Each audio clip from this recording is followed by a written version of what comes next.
oligarchy, who have always existed and presumably always will exist, to get people actually to love their servitude.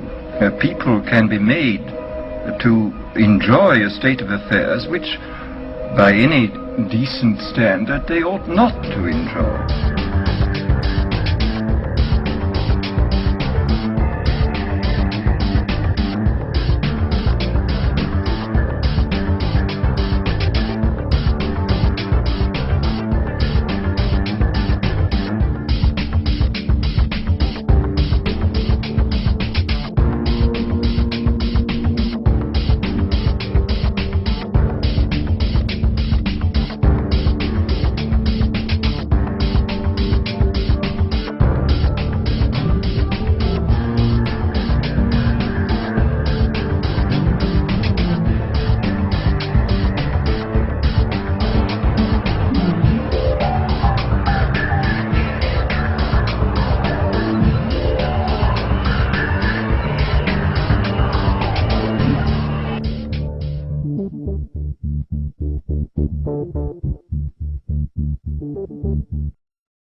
In an everywhere world, too, you see that there are many devices, systems, and services that impinge on each user and also on each other. So just by walking down the street, you could be subject to a personal biometric system. You could be scanned by the gateway of the transit system. There could be something embedded in the street or in the flooring beneath you. You could be touching other haptic interfaces, tangible interfaces in the environment around you. The lampposts and the other features of the streetscape could have informational services appended to them.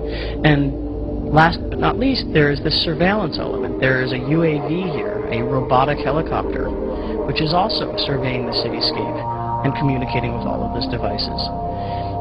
This is really what I mean by a transformation of the relationship between user and device. This person is not a user anymore in any real sense of the English word. They are a subject.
Now, we put out a lot of carbon dioxide every year, over 26 billion tons.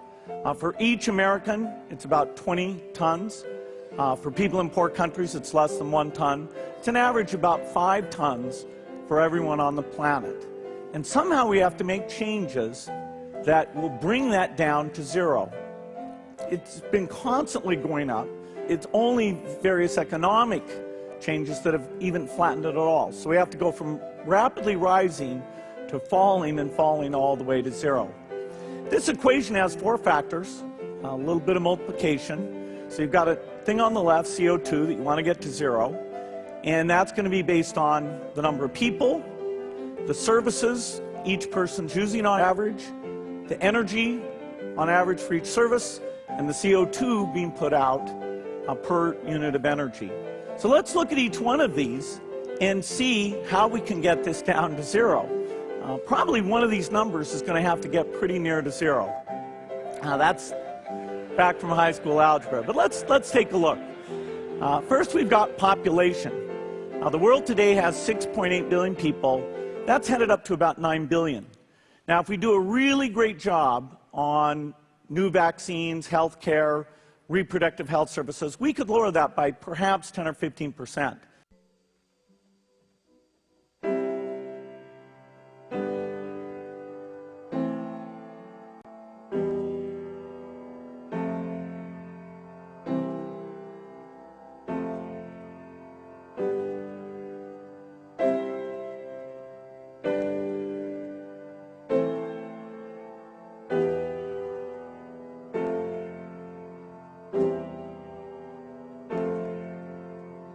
Transhumanism is a movement which advocates the use of emerging technologies to enhance and guide human evolution. The movement itself is public relations. It's a marketing campaign. Its job is to acclimate the public to ideas such as implantable microchips.